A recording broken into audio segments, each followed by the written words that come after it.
नमस्ते दोस्तों, आज के इस वीडियो में हम समुद्र मंथन पर चर्चा करेंगे। हम आज समुद्र मंथन की कथा के बारे में हमें क्या और इसमें हम क्या सीख सकते हैं, यह सब हम इस वीडियो में देखेंगे। तो बिना किसी देरी के आइए शुरू करते हैं। इस कथा के अनुसार दुर्वासा ऋषि सतयुग, त्रेता और द्वापर इन तीनों युगों के एक प्रसिद्ध महान महर्षि थे। अपने अत्यधिक क्रोध के कारण किसी की छोटी सी गलती पर भी वो श्राप दे देते थे, लेकिन भगवान शिव के परम भक्त होने के कारण उनकी भक्ति में लीन रहते थे। एक बार भगवान शिव के दर्शन करने के लिए दुर्वासा ऋषि अपने शिष्यों के साथ कैलाश पर्वत पर जा रहे थे। तभी रास्ते में उन्हें देवराज इंद्र मिले। इंद्रदेव ने दुर्वासा ऋषि और उनके शिष्यों को हाथ जोड़कर प्रणाम किया। यह देख दुर्वासा ऋषि ने इंद्रदेव को आशीर्वाद देकर विष्णु भगवान का एक दिव्य पुष्प प्रदान किया, लेकिन अपने घमंड में चूर इंद्रदेव ने उस पुष्प को अपने ऐरावत हाथी के मस्तक पर रख दिया।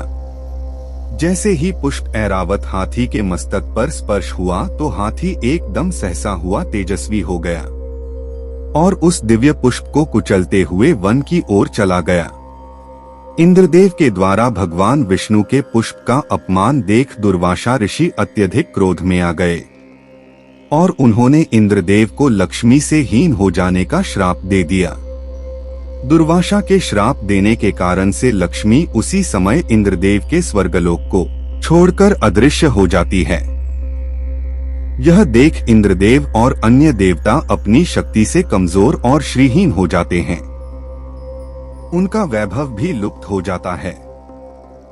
इंद्रदेव को शक्तिहीन देख राक्षसों ने स्वर्ग पर आक्रमण कर दिया और स्वर्ग के सभी देवगणों को पराजित कर उन्हें वहां से बाहर कर दिया। तब इंद्रदेव अन्य देवताओं के साथ ब्रह्मा जी की शरण में गए और बोले, हे प्रभु हमारी रक्षा करो। ब्रह्मा जी बोले कि हे इंद्रदेव, तुमने भगवान विष्णु के दिव्य पुष्प का अपमान किया, इसीलिए लक्ष्मी तुम्हारे पास से चली गई। लक्ष्मी को प्रसन्न करने के लिए और अपना खोया हुआ राज्य प्राप्त करने के लिए अब तुम्हें भगवान विष्णु की शरण में जाना होगा। तब ब्रह्मा जी, इंद्रदेव और अन्य देवताओं को लेकर भगवान विष्णु की शरण में पहुँचे। वहां पर भगवान विष्णु अपनी पत्नी लक्ष्मी के साथ विराजमान थे। ब्रह्मा जी और सभी देवगणों ने भगवान विष्णु के चरणों में बारंबार प्रणाम किया और बोले, हे प्रभु हमारी रक्षा करो। दुर्वासा ऋषि के श्राप से माता लक्ष्मी हमारे स्वर्ग से रूठकर चली गई और असुरों ने हमें पराजित कर स्वर्ग पर अधिकार कर लिया। अब आप ही हमें कोई मार्ग दिखाए प्रभु। भगवान विष्णु देवताओं की यह बात जानकर देवगणों से बोले कि इस समय तुम्हारे ऊपर असुरों का संकट काल है। इसका केवल एक ही उपाय है। तुम सब देवगण मिलकर उन असुरों के साथ मित्रता कर उनकी सभी बात मान लो और क्षीर सागर के गर्भ में कई दिव्य पदार्थों के साथ अमृत भी छिपा हुआ है। उस अमृत को पीने से तुम मृत्यु को पराजित कर हमेशा के लिए अमर हो जाओगे और तुम्हारे अंदर असुरों को मारने का सामर्थ्य भी आ जाएगा। लेकिन इसके लिए तुम्हें समुद्र मंथन करना होगा, परंतु इसके लिए तुम्हें असुरों से मित्रता कर उन्हें समुद्र मंथन के लिए तैयार करना होगा। भगवान विष्णु के परामर्श के अनुसार इंद्रदेव अन्य देवताओं के साथ दैत्यराज बलि के पास पहुँचे और उन्हें अमृत के बारे में बताकर समुद्र मंथन के लिए तैयार कर लिया। समुद्र मंथन आरंभ करने के लिए मंदराचल पर्वत और वासुकी नाग इन दोनों की सहायता ली गई थी, जिसमें मंदराचल पर्वत को मथनी और वासुकी नाग का रस्सी की तरह प्रयोग किया गया। वासुकी नाग के नेत्रों से आंसू देख भगवान विष्णु ने तभी एक कछुए रूप धारण किया और मंदराचल पर्वत को अपनी पीठ पर रखकर उसे समुद्र में डूबने से बचाया। वासुकी नाग को देवता उसके मुख की ओर से पकड़ने लगे। तभी दानव असुरों ने सोचा कि वासुकी नाग को मुख की तरफ से पकड़ने में कुछ न कुछ लाभ जरूर होगा। यह सोचकर उन्होंने देवगणों से कहा, हम नाग के मुख की तरफ होंगे और तुम सब देवगण नाग की पूंछ की और स्थान लेंगे। जब समुद्र मंथन आरंभ हुआ तभी वासुकी बाघ की सहायता से कछुए के ऊपर रखा मंदराचल पर्वत घूमने लगा। इस प्रकार समुद्र मंथन में से 14 रत्नों की उत्पत्ति हुई थी, जो इस प्रकार है।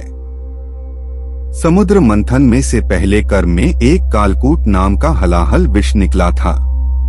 उस विष के प्रभाव से सभी देवगण और दानव शक्तिहीन होने लगे थे। यह देख सभी देवगण और असुरों ने मिलकर भगवान शिव की आराधना की और बोले, हे महादेव, इस हलाहल विष के प्रभाव से हमें बचाओ। अब आप ही हमारी और इस संसार की सृष्टि की रक्षा कर सकते हैं। तभी भगवान शिव ने उस विष के कलश को अपनी कंठ में धारण कर लिया, जिससे कि उनका कंठ नीला पद गया। इसीलिए उन्हें नीलकंठ महादेव कहते हैं। हलाहल विष तात्पर्य है कि सबसे पहले हमें अपने मन में से बुरे विचारों को बाहर निकालकर भगवान को समर्पित कर देना चाहिए और इन बुरे विचारों से मुक्त हो जाना चाहिए। हमारे जीवन में ये बुरे विचार ही सबसे खतरनाक विष है। समुद्र मंथन में से दूसरे क्रम में एक कामधेनु निकली। कामधेनु का अर्थ होता है काम मतलब इच्छा, धेनु मतलब गाय, अर्थात हिंदू धर्म में गाय को एक देवी का रूप दिया गया है। इसलिए ऋषियों मुनियों ने उन्हें गाय माता के रूप में अपने पास रख लिया और ऋषियों ने यह सीख दी कि मनुष्य को अपनी मेहनत से कमाई गई धन दौलत का पहला हिस्सा किसी की भी भलाई में जरूर देना चाहिए। कामधेनु प्रतीक है साफ मन का, क्योंकि जीवन से विष निकल जाने के बाद मन साफ और निर्मल हो जाता है। समुद्र मंथन में से तीसरे क्रम में एक सफेद रंग का 7 मुख वाला उच्चैश्रवा घोड़ा निकला, जो कि इंद्रदेव को प्राप्त हुआ था। उच्चैश्रवा का अर्थ होता है कीर्ति, यानी जो मनुष्य मन को स्थिर रखकर मान व पैसा भी कमाता हो, केवल कीर्ति के ही पीछे न भागे। समुद्र मंथन में से चौथे क्रम में एक ऐरावत हाथी निकला था। 4 दांत वाले उस हाथी महिमा एकदम अद्भुत थी। जब रत्नों का बंटवारा हो रहा था तो ऐरावत हाथी इंद्रदेव को सौंपा गया था। उस ऐरावत हाथी को अपनी सवारी बनाकर इंद्रदेव इंद्रहस्ती और इंद्रकुंजर के नाम से जाने जाते थे। समुद्र मंथन में से 5वें क्रम में एक कौस्तुभ मणि निकली थी। प्रेम और भक्ति का प्रतीक कही जाने वाली इस मणि को स्वयं भगवान विष्णु ने अपने हृदय में धारण किया था, क्योंकि जब मनुष्य अपने मन को साफ रखता है तो प्रेम और भक्ति स्वयं आ जाते हैं। समुद्र मंथन में से 6ठे क्रम में एक कल्पवृक्ष निकला था। देवलोक के समय का यह भव्य कल्पवृक्ष अन्य नाम जैसे कल्पद्रुप, कल्पत्रु, सुरतरु, देवतरु के नामों से भी जाना जाता है। यह भी इंद्रदेव को दिया गया था।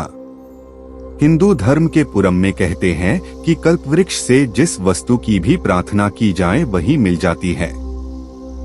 इस्लामी धर्म में इसका वर्णन तूबा नाम से किया हुआ है, जो हमेशा फूलता फलता रहता है। समुद्र मंथन में से 7वें क्रम में एक रंभा नाम की सुंदर अप्सरा निकली थी, जिसको इंद्रदेव ने अपनी राजसभा के लिए रखा था। एक बार रंभा को ऋषि विश्वामित्र की तपस्या भंग करने के लिए भेजा गया था। तभी ऋषि ने उसे एक पाषाण के रूप में रहने का श्राप दे दिया था।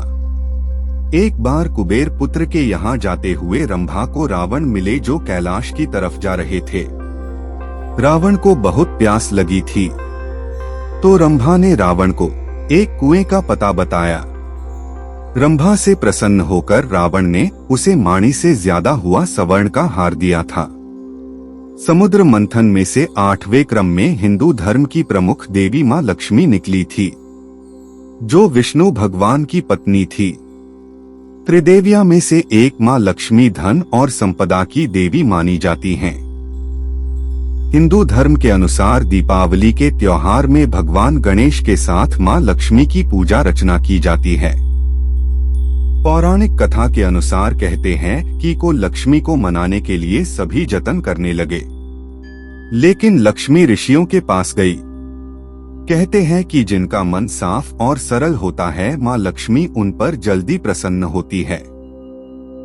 समुद्र मंथन में से 9वें क्रम में वारुणी नाम की एक देवी निकली थी। वारुणी शब्द का अर्थ होता है मदिरा यानी नशा करने वाला पदार्थ जो कि शरीर के लिए हानिकारक होता है। इसीलिए इस देवी को मदिरा देवी भी कहते हैं।